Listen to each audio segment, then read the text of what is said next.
Umulan o umaraw, taon-taon. Ganito ang eksena sa bahaging ito ng Commonwealth Avenue sa Quezon City habang ginagawa ang State of the Nation Address ni Pangulong Ferdinand Marcos Jr. Ngayon, bakit nga ba ginagawa pa rin ang mga rally na ito taon-taon pero parang wala namang nagbabago? Makakasama natin yung dalawa sa mga suki sa mga rallying ito, mga organizers sila dito. Bayan Muna Chairman Nery Colmenares and Makabayan Block Vice Chairman Carlos Isagani Zarate. Sir, bakit po kayo nandito ngayon? Wala naman nangyayari, hindi ba? Ang taong bayan nandito dahil may issue. Yan ang unang mensahe nito, hindi nasusolve yung mga issue, kaya tuloy ang pagkilos para resolbahan ito. Pangalawa, mas malaki ito kaysa last year and previous year, at alam namin for every year na nandito kami, lumalaki ang hanay ng mga rallyista dahil mas marami ang naghihirap ngayon at nananawagan ng pagbabago. Parang ng martial law lang yan eh. Siyempre, ang mga rally ng martial law, 200, 2,000 hanggang sa umabot ng milyon sa EDSA. Ganon talaga yung paglaban ng mamamayan. Darating ang panahon, mas lalaki ito at maaring magkakaroon ng pagbabago dito sa bansa natin. So tuloy lang namin ang mga rally na to every zona. Kayo po, sir, sangayon ba kayo na mas malaki ito kaysa last year?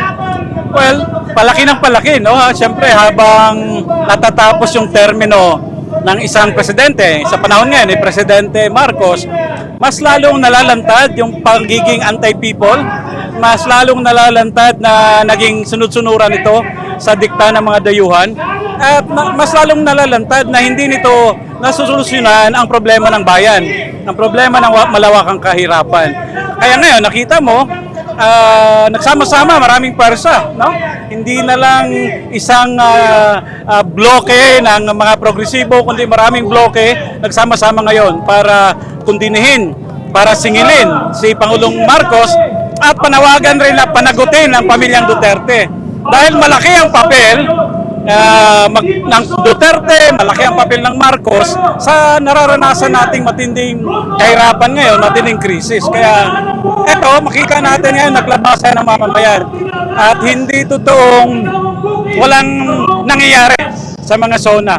No, bagkos makita natin dito, ito ang totoong, makikita natin dito ang totoong state of the nation, no? Dito pinag-uusapan ang totoong problema ng bayan, ang totoong kalagayan ng bayan, at dito rin maririnig kung ano ang talagang sagot sa mga problemang kinakaharap ng ating bayan. Sir, anong naramdaman ninyo doon sa ginawang ruling ng Supreme Court tungkol sa impeachment ni Vice President Sara Duterte? Well, dismayado siyempre kami bilang mga abogado ng complainants dahil ang desisyon parang pahirapan na ngayon ang impeachment complaint. Alam nyo naman yung impeachment, ito na lang ang pinakahuling accountability mechanism para sa mga impeachable officials. Kung pahirapan yung impeachment, di lalong mamihasa ang mga impeachable officials na magnakaw at may hirapan palang i-hold sila to account. So yun yung immediate implication. At kung mag-file man kami next year ng impeachment complaint, mas mahirap na next year dahil sa napakaraming requisitos na nilagay ang Korte Suprema. Well, ang talo dito ang mamamayan, ano? Kasi yung nilagay ng sovereign Filipino people sa ating konstitusyon na accountability mechanism ay parang nawala ng pangil ngayon, no? Ito ang kagustuhan ng mamamayan, kaya nasa konstitusyon yan, pero sa naging desisyon ng Korte Suprema, nawalan ito ng pangil, no? At sino ang talo pag hindi accountable ang ating mga high officials? Ang mensaheng pinaparating nito, pag ikaw ay ordinaryo yung manggagawa, kawani ng pamahalaan, madali kang papanagutin. Pero pag ikaw ay mataas na opisyal ng pamahalaan, impeachable ka, talagang dadaan sa butas ng karayom. Ano? At talagang mamimihasa yung mga nasa kapangyarihan na abusuhin yung kanilang kapangyarihan, yung trust na binigay sa kanila ng ating mamamayang Pilipino. Panghuli na lang po, Anong mensahe nyo kay Pangulong Ferdinand Marcos Jr. Nagsasalita siya ngayon sa Batasang Pambansa? Una, kay Pangulong Marcos, kilanlanin niya ang tunay na kalagayan ng bayan.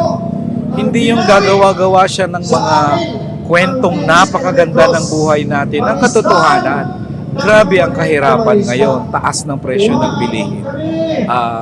Mababa ang sahod, walang lupa, mga magsasaka at iba pa. Pangalawa, dapat may i-offer siya na solusyon. Hindi pwedeng hanggang state of the nation lang siya. Dapat maaresto niya yung mataas na presyo ng bilihin.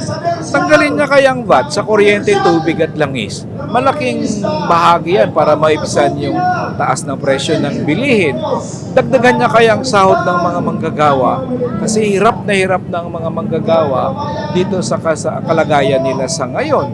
Mag-chart kaya siya ng independent foreign policy. Ibig sabihin, hindi siya maka-Chino, hindi maka-Amerikano, kundi maka-Pilipino. Yung mga yan yun ang panawagan kay President Marcos na gawin niya ang lahat para maibsan ang kahirapan ng taong bayan at hindi yung papogi-pogi lang sa kanyang sona. Thank you, sir. Kayo naman, mensahe nyo kay Pangulong Marcos. Meron pang naiiwang ng mahigit 2 taon si Pangulong Marcos, no? At sana ang panawagan natin dito talagang tatahakin niya yung sinabi ng ating konstitusyon na isang independent foreign policy. Hindi yung magsusona ka na lang, pupunta ka pa ng Amerika at hihingi ng basbas kay Trump or kay Uncle Sam. Pinapanawagan natin, unahin na ang interes ng mamamayang Pilipino ng ating bayan. Huwag na tayong magpapakatuta sa mga dayuhan. Amerika man yan or China man yan, no? Gayahan natin yung ating mga kapitbahay na bansa. Ang Vietnam, ang Malaysia, nagsusulong naman sila ng mga foreign policy na pabor sa kanilang bayan. Kaya umuunlad sila. Tayo hanggang ngayon, atrasado, no? At huling panawagan ko, meron pa siyang naiiwang panahon para muling buksan at ituloy ang usapang pangkapayapaan, no? Dahil yon ang matagal ng panawagan ng ating mga mamamayan na magkaroon sana ng puwang yung political solution doon sa matagal ng armadong hidwaan sa ating bayan na tumutugon doon sa tinatawag nating roots of the armed conflict, no? At meron pang panahon, no, si Pangulong Marcos na tukdin yung ipinangako niya na magkaroon nga ng tugon doon sa problema ng ating mamamayan. Thank you very much, sir. At tuloy-tuloy pa rin yung programa dito. Nakasama natin si Nery Colmenares at Carlos Isagani Zarate. Kita nyo yung kanilang inuupuan dito.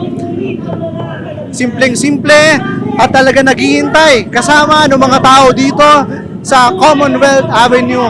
Tuloy-tuloy ang programa at pangako nila na kahit anong mangyari, hindi sila mananahimik, hindi sila titigil.